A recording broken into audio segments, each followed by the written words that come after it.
Last time on آخری معجزہ. وہ تو انبیاء تھے، وہ تو شہداء تھے، وہ تو صدیقین تھے، وہ تو صالحین تھے، ہم تو وہ نہیں ہیں. یہاں کہا ان کا راستہ بتائیں جن کے لیے آپ نے آسانیاں کی. اب اس طرح سے کہا تو کیا بات سامنے آ گئی؟ میرے لیے بھی آسانی کر سکتا ہے، ان کے لیے کی تو میرے لیے بھی کر سکتے ہیں. ایسا راستہ بتائیں کہ جب میں اس راستے پر چلوں، ایک دو قدم چلوں تو آگے آسانی کہاں سے آئے گی؟ اللہ کی طرف سے. ان کا مطلب کیا تھا؟ پہلے کوشش پھر مدد. یہاں پہلے کہا راستہ بتا دے، راستے پہ چلوں تو آسانی کہاں سے آئے گی؟ اللہ سے آئے گی. وہی بات دوبارہ کہی جا رہی ہے، صراط الذین انعمت علیہم.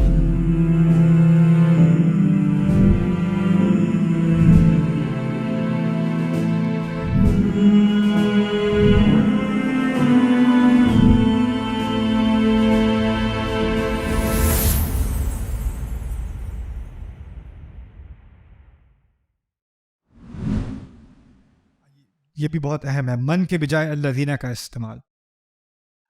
بس کسی کا راستہ دکھا دیں. من ہوتا ہے کوئی بھی، الذین ہوتا ہے خاص وہ لوگ. یعنی اللہ تعالیٰ نے بہت خواص الخواص کا ذکر قرآن میں کیا ہے. کئی لاکھوں انبیاء تھے، ان میں سے بہت کم انبیاء کا ذکر کیا ہے. اور ان انبیاء کی کئی لمبی زندگیاں تھیں، جیسے 950 سال نوح علیہ السلام کے، لیکن ان کی زندگی کے کچھ لمحات کو لے کر قرآن نے اپنے اندر درج کیا ہے. ابراہیم علیہ السلام کی 125 سال سے زیادہ عمر تھی، لیکن ان کی زندگی کے کچھ منٹ قرآن میں ڈالے گئے ہیں. کچھ منٹ، پوری زندگی نہیں. دیکھیں، اگر میں ایک دن کی ریکارڈنگ، جو لیکچرز ہو رہے ہیں ایک دن کی ریکارڈنگ، اس کا اگر آپ ٹرانسکرپٹ بنائیں نا تو 60 70 80 100 صفحے بن جائیں. پتہ ہے نا آپ کو؟ تو آپ اندازہ کرو، ایک دن کی اگر احادیث ابراہیم علیہ السلام کی 24 گھنٹے کی کیا باتیں کی، کس سے بات کی، کیا ہدایت کی، تو قرآن کے بقرہ سے بڑے آپ کو ٹرانسکرپٹ مل جائے ایک دن کا. 150 سال ان کی زندگی، اور اس میں سے کچھ واقعات اللہ تعالیٰ نے چنے، کچھ خاص لوگ چنے، اور ان خاص لوگوں کی کچھ خاص لمحات چنے جس کی ہدایت اللہ تعالیٰ نے اس کتاب میں ڈالی. تو جب ہم الذین کا لفظ استعمال کرتے ہیں نا، تو یہ خواص الخواص، یعنی خاص سے بھی خاص. ان کو آپ کسی اور سے کمپیئر نہیں کر سکتے. جن لوگوں کو اللہ نے خود چنا اپنے کلام میں ڈالنے کے لیے، ان کا ایک الگ مقام ہے، اور باقی سب الگ مقام ہے. یہ اہم کیوں ہے؟ کیونکہ مذہبی سائیکالوجی میں، مذہبی نفسیات میں کہانیوں کی بہت اہمیت ہوتی ہے. آپ کو پتہ ہے نا؟ اور جس نے بھی کوئی دین سکھانا ہو، وہ کیا سکھا رہا ہوتا ہے؟ زیادہ سے زیادہ کہانی. بائبل کی اکثریت کیا ہے؟ کہانی ہے. لیکن ہوتا کیا ہے؟ کچھ کہانیاں ہم بتاتے ہیں لوگوں کو انسپائر کرنے کے لیے، اور کچھ کہانیاں اللہ بتاتا ہے انسانیت کو ہدایت دینے کے لیے. لیکن ہمارے دماغ میں آتا ہے کہانی لوگوں کو بڑی اچھی لگتی ہے، تو ہم ساری کہانیوں کو ایک ہی درجے میں بس کہانیاں بنا کے بتا دیتے ہیں. تو ہوتا کیا ہے کہ عام سننے والے کے ذہن میں جس قصے کو اللہ نے چنا، اور جس قصے کو کسی خطیب نے چنا، یا جس واقعے کو اس نے اہم سمجھا، اس کی کوئی تمیز نہیں رہتی. یہ سب قصے ہی قصے ہیں. فلانے کا قصہ ایک ہی درجے کا ہے. ایک ہی درجے کا کیسے ہو سکتا ہے؟ کسی مورخ نے کوئی چیز ریکارڈ کی اور اللہ نے کوئی چیز ریکارڈ کی، کبھی آپ اس کو کمپیئر کر سکتے ہو؟ نہیں. لیکن ہمارے نیریٹو میں جب آپ دین کے بارے میں بات کرتے ہیں، جب آپ دین کے بارے میں سیکھتے ہیں، بچپن سے آپ دین کے بارے میں سنتے آ رہے ہو، آپ نے کئی واقعات سنے ہیں، اور اس میں سے بہت سارے واقعات قرآن سے ہیں، اور بہت سارے واقعات قرآن سے نہیں ہیں. لیکن جب وہ بتائے جاتے ہیں تو آپ کو لگتا ہے کہ یہ بس ایک ہی درجے کی بات ہو رہی ہے. سمجھ رہے بات؟ تو جو الذین میں اس بات کی طرف اشارہ کیا جا رہا ہے، جو قرآن میں بات مذکور ہے نا، اس کا ایک خاص مقام ہے. یہ کوئی ایسے ہی کوئی شخصیات نہیں ہے، یہ ایسے ہی کوئی لوگ نہیں ہیں. صراط من انعمت علیہم، نہیں، صراط الذین انعمت علیہم. اچھا، آگے یہ بھی ابھی ہم نے مانگا کیا تھا اللہ تعالیٰ سے اس سے پہلے؟ اہدنا، رائٹ، ہدایت دیں. تو توقع یہ تھی ہمیں سیدھا راستہ دکھائیں، اس کی ہدایت دیں. ان کا راستہ جن کو آپ پہلے بھی ہدایت دے چکے. ہدایت ہی تو مانگی تھی، تو ہدایت یافتہ لوگوں کے بارے میں بات کرنی چاہیے تھی. لیکن ہدایت کے لفظ استعمال کرنے کے بجائے کیا لفظ استعمال کیا؟ انعام. یعنی ایک تبدیلی لائی گئی ہے کلام کے اندر. اس کو بھی نوٹ کرنے کی ضرورت ہے. صراط الذین ہدیتہم کے بجائے صراط الذین انعمت علیہم. اس سے کیا فرق پڑتا ہے؟ فرق یہ پڑتا ہے کہ ہدایت جو ہے یہ اللہ تعالیٰ نے تو ہم نے تو مانگ لی، لیکن اب ہمیں پتہ چلا کہ اصل ہدایت صرف وہی فالو کر سکتا ہے جس کو آخر میں اللہ تعالیٰ کی طرف سے مدد آئے، اللہ تعالیٰ کی طرف سے آسانی آئے. صرف ہدایت مل جانا کافی نہیں ہے، اللہ تعالیٰ کی طرف سے آسانی بھی آنی ضروری ہے. یہ تحفہ بہت لازمی ہے ہم سب کے لیے. اوکے یہ ہو چکا. Okay now I get to the fun part. ظاہر کرنے کی جگہ پر خفی رکھنا. کہتے ہیں عربی میں کہتے ہیں الاضمار فی مقام الاظہار. کسی کا نام نہیں لیا گیا. جن لوگوں پر انعام کیا، جن لوگوں پر انعام کیا. بتایا ہے کون لوگ ہیں؟ یہ نہیں بتایا نا. یعنی یہ مقام ایسا تھا کہ شاید بتانے کا مقام تھا لیکن جان بوجھ کر چھپایا گیا ہے. ظاہر کرنے کا مقام تھا لیکن خفی رکھا گیا. بات سمجھ میں آئی؟ خفی رکھنے سے کیا ہوتا ہے؟ اگر میں آپ کو نہ بتاؤں ذہن میں کیا سوال آتا ہے؟ یہ لوگ کون ہیں؟ کون لوگ ہیں یہ سوال ذہن میں لانا ضروری تھا، کیونکہ جب یہ سوال ذہن میں آئے گا تو انسان اس کی تلاش میں نکلے گا. جب اس کی تلاش میں نکلے گا تو اس کو ہدایت ملے گی. اللہ تعالیٰ اس صورت کے اندر ہی ہمیں سوال دل میں ڈال رہے ہیں ہمارے انعمت علیہم کے ذریعے. یہ کون لوگ ہیں؟ کیا کیا تھا؟ کیسے آسانی آئی تھی؟ صرف نام کافی نہیں رہا. پھر دوسری بات، اگر کہا ہوتا صراط ابراہیم، مثال کے طور پہ ابراہیم علیہ السلام کا راستہ. آپ کو معلوم ہے اس سے پہلے، قرآن کے آنے سے پہلے ابراہیم علیہ السلام مشہور تھے. آپ کو اس بات کا علم ہے؟ ہونا چاہیے. ابراہیم علیہ السلام بہت مشہور تھے. عیسائی سارے ان کو جانتے تھے، یہودی جانتے تھے، عرب کے قریش جانتے تھے. وہ کہتے تھے یہ ابراہیم کا گھر ہے، ابراہیم اسماعیل کا گھر ہے، وہ بھی مانتے تھے. لیکن ہر ایک کے دماغ میں ایک اور ابراہیم تھا.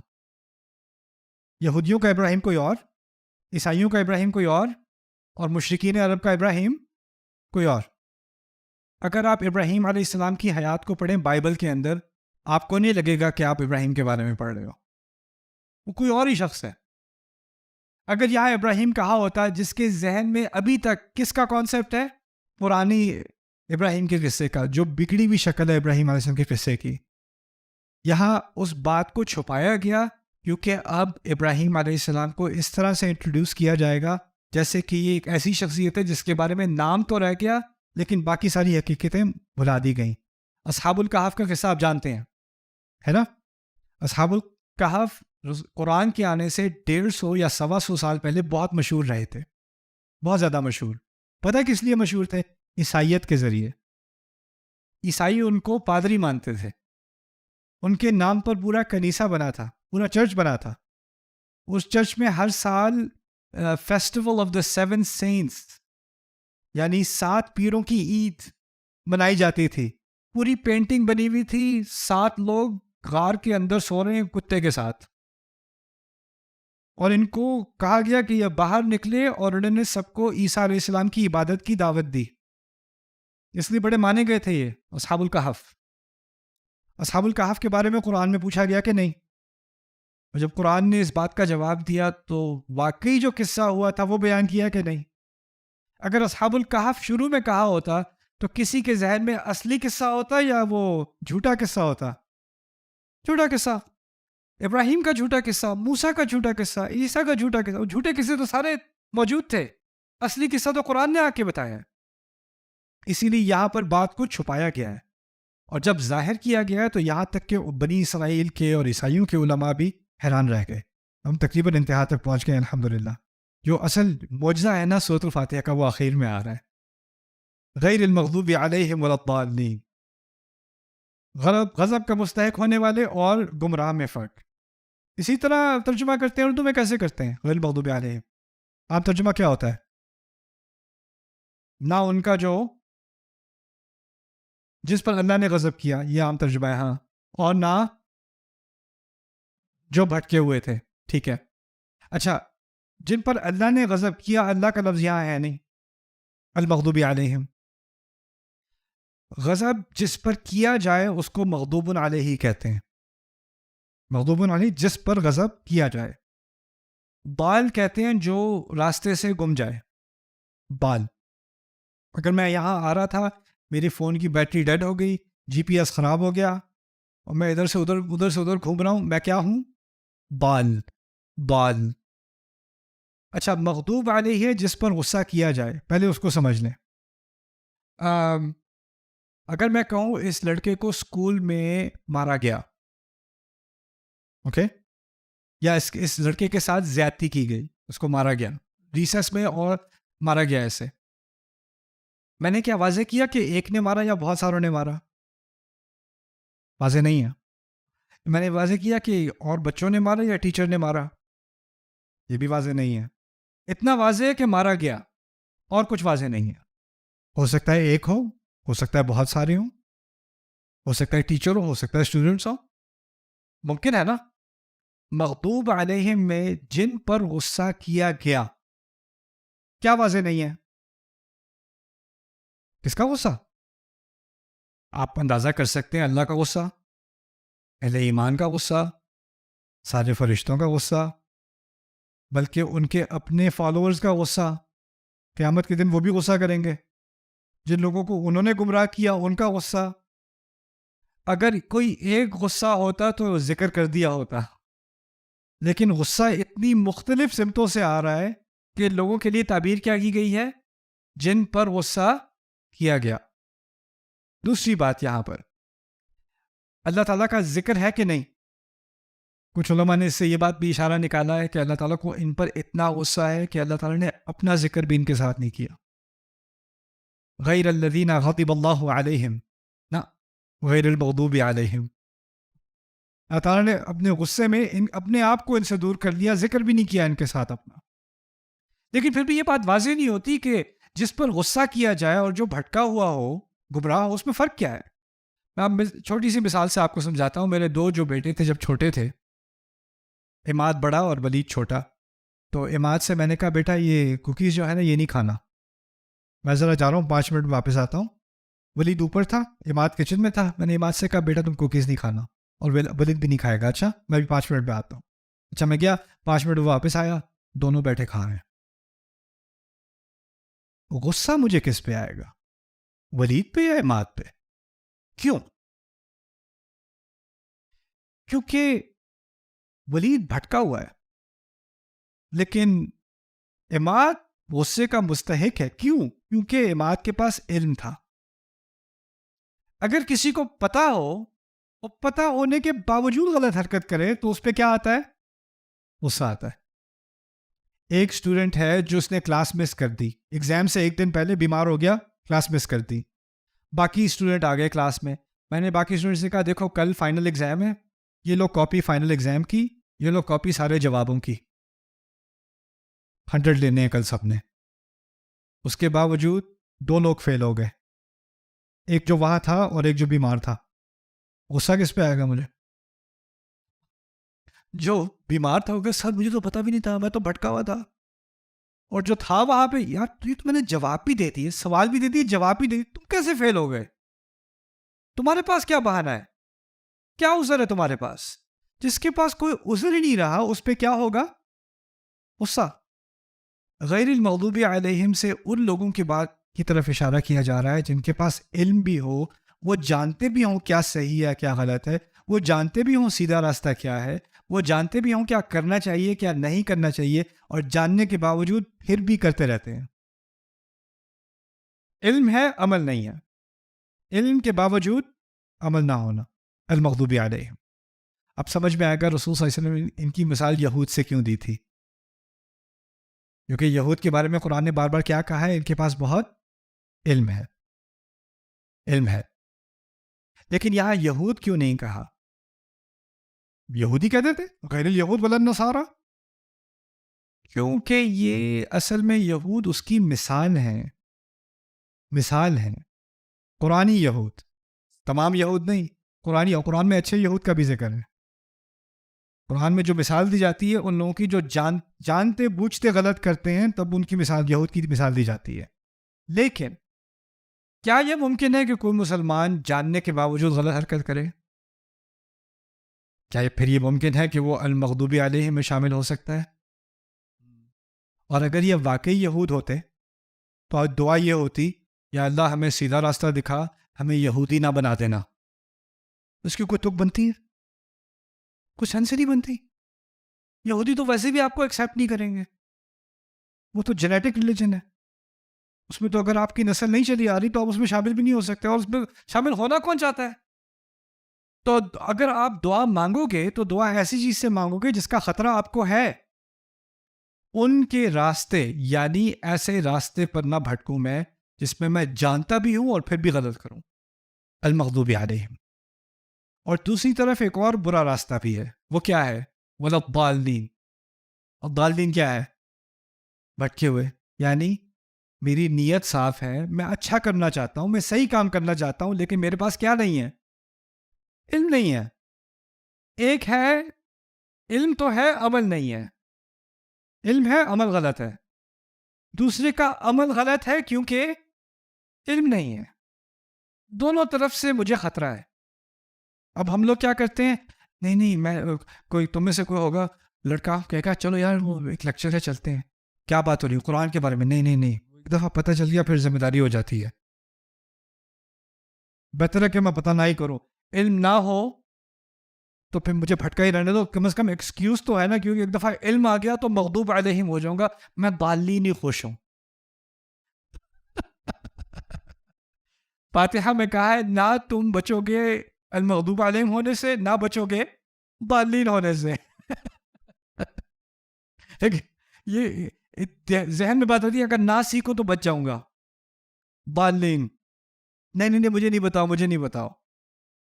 اور ہمارے ہاں تو اب ضالین کا ایک کلچر بن چکا ہے.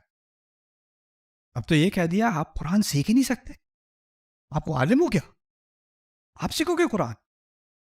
قرآن علماء کے لیے ہوتا ہے، خود سیکھو گے تو کیا ہوگا؟ بھٹک جاؤ گے. فاتحہ نہیں پڑھی، واقعی نہیں پڑھی. جو قرآن جنات سن کے گزر رہے تھے، سن کے مسلمان ہو گئے، وہ تم نہیں سن سکتے، تم گمراہ ہو جاؤ گے. جو قرآن عیسائی رسول صلی اللہ علیہ وسلم کو قرات سن کے مسلمان ہو گئے، جو ساری زندگی مشرک عمر بن خطاب تھے، قرآن کو کعبے کے نزدیک سن کے وہ دل ہل گیا ان کا، تم نہیں سن، تم گمراہ ہو جاؤ گے. ان کے لیے ہدایت تھی، وہ تمہارے لیے تھوڑی. وہ تو گریجویٹ تھے نا کسی عالمی انسٹیٹیوٹ سے. کیا نان سینس ہے یہ؟ یہ کیسے تمام انسانیت کے لیے پیغام ہو سکتا ہے اگر آپ اس کو ایکسیس نہیں کر سکتے؟ قرآن کا تدبر، قرآن کا صحیح فہم، اس کے لیے علمی غوطہ لگانا پڑے گا، اس میں کوئی شک نہیں. اس کے لیے علماء کی ضرورت ہے، اس میں کوئی شک نہیں. لیکن یہ کہنا کہ قرآن کو کوئی پڑھ ہی نہیں سکتا کسی عالم بنے بغیر، زیادتی ہے. قرآن کے ساتھ بہت بڑی زیادتی ہے. پیغام تمام انسانیت کے لیے آیا تھا، کسی مدرسے کے گریجویٹس کے لیے نہیں آیا تھا. ان گریجویٹس کا مقصد کیا تھا؟ گریجویٹ ہو کے باقی لوگوں کے لیے قرآن کو آسان بنانا، ایکسیسیبل بنانا، ایکسکلوسیو نہیں بنانا. تو یہاں غیر المغضوب علیہم ولا الضالین میں دونوں طرف علم اور عمل، اور عمل اور علم دونوں کی طرف اشارہ ہو گیا. اوکے ناؤ ایک اور بات، فعل اور اسم والی بات آخری دفعہ. فعل ہمیشہ کے لیے ہوتا ہے کہ کبھی کبھی ہوتا ہے؟ اور اسم کب ہوتا ہے؟ ہاں، جن پر انعام کیا، ان کا راستہ جن پر انعام کیا، فعل ہے یا اسم ہے؟ اور کس صیغے میں ہے؟ ماضی میں، جن پر انعام کیا. لیکن غضب کے مستحق اور بھٹکے ہوئے کیا ہے؟ اسم ہے. دونوں اسم ہے. اسم کے بارے میں ہم نے کیا سیکھا تھا؟ نہ اس کا ماضی ہے، نہ حال ہے، نہ مستقبل ہے. یعنی یہ خطرہ ایسے لوگ ہر دور میں ہوں گے. انعمت علیہم صرف ماضی میں ہے، لیکن المغضوب علیہم ماضی میں بھی تھے، حال میں بھی ہیں اور مستقبل میں بھی ہوں گے. اسی طرح الضالین ماضی میں بھی تھے، حال میں بھی ہیں اور مستقبل میں بھی ہوں گے. یہ ہمیشہ کا مسئلہ ہے، اسی لیے پوچھا گیا ہے. اسی لیے ہم مانگ رہے یا اللہ یہ میرے اندر دو خطرات ہیں، یا میں اس غلط راستے پہ نکل جاؤں گا یا میں اس غلط راستے پہ نکل جاؤں گا. غیر المغضوب علیہم ولا الضالین. اوکے، یہ بھی عجیب بات کی اللہ تعالیٰ نے. غصہ کسی اور کی طرف سے ہو رہا ہے، لیکن گمراہی میں یہ نہیں کہا جو گمراہ کر دیے گئے، کہا جو گمراہ ہوئے. جب گمراہ ہوئے اس کا مطلب پتہ ہے کیا ہے؟ وہ خود ذمہ دار ہیں. آپ خود ذمہ دار. آپ یہ نہیں کہہ سکتے مجھے کسی نے گمراہ کر دیا تھا اس لیے میں گمراہ ہو گیا. وہ ہوتا مضلین، اور لفظ عربی کا. ضالین ہے، آپ خود گمراہ ہوئے ہو، آپ کی خود ذمہ داری ہے. آپ کو اب علم کی ایکسیس تھی، آپ نے خود ہی چوائس کی، آپ نے خود ہی اختیار کیا کہ آپ نے نہیں سیکھنا. Okay okay. ایکچولی ایک چھوٹی سی بات میں کر دوں پھر یہ توازن کی طرف آئیں گے. بہت خوبصورت بات ہے. عربی زبان میں اس طرح ہم کہتے ہیں نا، نہ میں نے کھانا کھانا ہے نہ میں نے پانی پینا ہے. نہ اور نہ تو میں یہ کروں گا نہ میں وہ کروں گا. تو ہم نہ اور نہ کا لفظ استعمال کرتے ہیں. انگلش میں ہم کہتے ہیں neither will I drink nor will I eat. neither nor, right? neither nor. اور اردو میں کہتے ہیں نہ اور نہ. عربی میں کہتے ہیں لا ولا، لا هذا ولا هذا. یا کہتے ہیں ما ولا، ما هذا ولا هذا. یا کہتے ہیں لیس ولا، لیس هذا ولا هذا. یا کہتے ہیں غیر و او، غیر هذا او هذا. مختلف سٹائلز ہیں، لا ولا، ما ولا، لیس ولا، غیر و او. فاتحہ میں ان میں سے کوئی بھی نہیں ہے. کیا ہے؟ غیر المغضوب علیہم و غیر ولا. دو الفاظ استعمال ہوئے، غیر اور لا. اب یہ کیوں اہم ہے؟ کیونکہ پورے عربی کے لٹریچر میں، ہزاروں سال کے شعر میں، پورے احادیث کے ذخیرے میں، پوری عربی کی تاریخ میں کبھی بھی غیر اور لا اکٹھے استعمال نہیں ہوئے سوائے فاتحہ کے. غیر المغضوب علیہم ولا الضالین. اس کی کیا اہمیت ہے؟ باسم سائح نے ایک کتاب لکھی تھی، کیونکہ پی ایچ ڈی تھیسس ان کا تھا کہ قرآن کا جو سٹائل ہے نا اس میں اور حدیث کے سٹائل میں کیا فرق ہے.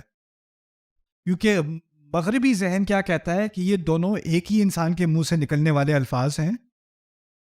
ان کے ہاں یہ تمیز نہیں ہے کہ ایک اللہ کا کلام ہے اور ایک نبی کا کلام ہے. ان کے ہاں کیا ہے؟ یہ سب محمد کا کلام ہے. وہ تو صلی اللہ علیہ وسلم نہیں کہیں گے نا. یہ تو ایک ہی الفاظ ہیں، ایک ہی انسان کے الفاظ ہیں.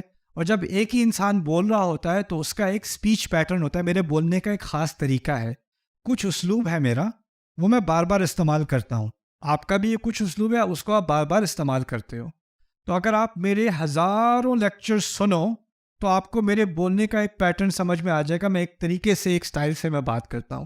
وہ ایک دائرہ ہوتا ہے، اس سے باہر انسان کا نکلنا بڑا مشکل ہو جاتا ہے. اس کی میں ایک اور آپ کو مثال دیتا ہوں. فرض کریں آپ کے بچے نے جو ہے وہ شکوہ اور جواب شکوہ یاد کر لی آپ کو بتائے بغیر، اور صبح ناشتے میں بیٹھ کے میں بھی کوئی گن ہوں کہ خاموش رہوں وہ شروع ہو جائے صبح. آپ کو فوراً اندازہ ہو جائے گا کہ میرے بچے کا کلام نہیں ہے. ہوگا کہ نہیں؟ میرے بچے انگلش بولتے ہیں، وہ رات کو ابراہیم لنکن کی سپیچ یاد کر کے صبح وہ ناشتے کی ٹیبل میں بیٹھ کے ابراہیم لنکن کی سپیچ بولنی شروع کر دیں. مجھے پتا ہوگا کہ اس کا کلام نہیں ہے. پتا ہوگا نا، یہ کہیں اور سے تم نے یاد کی ہے تمہاری سپیچ. مجھے تمہارا کلام پتا ہے، تمہاری ووکیبلری مجھے پتا ہے، جس طریقے سے تم بولتے ہو، جس طریقے سے تم جملے کو جوڑتے ہو، اس سب کا مجھے علم ہے. اور یہ تمہارے الفاظ نہیں ہیں. ایسا ہی ہے نا. کبھی کبھی آپ کا کوئی دوست ہوتا ہے، وہ ٹیکسٹ میسج بھیج رہا ہوتا ہے تو اس کا ایک اور دوست، ٹھہرو میں بھیجتا ہوں، اور آپ فوراً کہتے یہ تم نے نہیں لکھا تھا، تم ایسے نہیں لکھتے ہوتے. پتہ چل جاتا ہے کہ نہیں؟ بات یہ تھی کہ جو حدیث میں بات ہو رہی ہے وہ رسول صلی اللہ علیہ وسلم کے بولنے کا ایک طریقہ ہے. اگر ہزاروں لاکھوں حدیث جمع ہے تو اس کا ایک پیٹرن ہے. اور قرآن بھی کس کی زبان سے جاری ہو رہا ہے؟ اسی شخص کی، صلی اللہ علیہ وسلم. تو ایک لنگوسٹک اسٹڈی کی تھی کہ قرآن کی زبان اور حدیث کی زبان میں کیا فرق ہے، کیا واقعی کوئی فرق ہے، اور سپیچ پیٹرنز کیا ہیں. تو اس میں انہوں نے تقریباً 300 مثالیں نکالیں کہ قرآن کی جو اسپیچ پیٹرن ہے وہ حدیث 2 مختلف اسپیکرز ہیں. واضح ویسٹرن اکیڈمک، یہ کوئی اسلامی کتاب نہیں تھی، ویسٹرن اکیڈمک PhD تھی اس طرح کہ جو 2 اسپیکرز ہیں وہ بالکل ایک دوسرے سے الگ الگ ہیں. اور پھر یہ ظاہر کیا کہ جو قرآن کا جو اسپیکر ہے اس کو وہ اللہ تھوڑی کہیں گے، وہ اللہ مانتے نہیں ہیں، اکیڈمک کتاب تھی. قرآن کا جو اسپیکر ہے وہ کسی اور عربی کے سٹائل سے میچ نہیں کرتا. عربی کی کوئی اور مثال نہیں ہے جو جس طریقے سے قرآن بات کر رہا ہے. اور اس کی پہلی مثال کیا ہے؟ غیر و لا. غیر ولا کہیں بھی عربی میں کبھی بھی استعمال نہیں ہوا سوائے قرآن کے. سبحان اللہ. غیر المغضوب علیہم ولا الضالین، اتنی چھوٹی سی چیز اگر یہاں کا ہوتا لل مغضوب علیہم ولا الضالین، بات پھر بھی سمجھ میں آ جاتی. لیس المغضوب علیہم ولا الضالین، پھر بھی بات سمجھ میں آ جاتی. لیکن اللہ تعالیٰ نے خود ہی سے ایک منفرد اسلوب چنا جس سے یہ بات واضح کی. Okay. Subscribe now to the Bayyinah YouTube channel to watch the rest of this series and more great content from Ustad Nu'man Ali Khan. Coming up next time on Aakhari Mu'jiza. مجھے seminar کے لیے دیر ہو رہی تھی، میں استری کر رہا تھا اپنے کپڑے، تو مجھے کال کی، دو دوست مجھے کالج لے کے جا رہا تھا. We're getting late for the seminar. I said, let me just finish ironing my pants. مجھے نہیں پتا تھا کہ پینٹ کا لفظ امریکہ میں پتلون کے لیے استعمال ہوتا ہے، انگلینڈ میں انڈر ویئر کے لیے استعمال ہوتا ہے. تو کہتے ہیں you do that in America? I was like, yeah, we do that in America.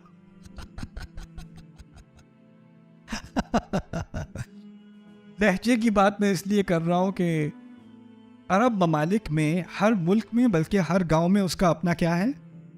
لہجہ ہے. جیسے اردو زبان یا پنجابی زبان، پنجابی کے بھی مختلف لہجات ہیں.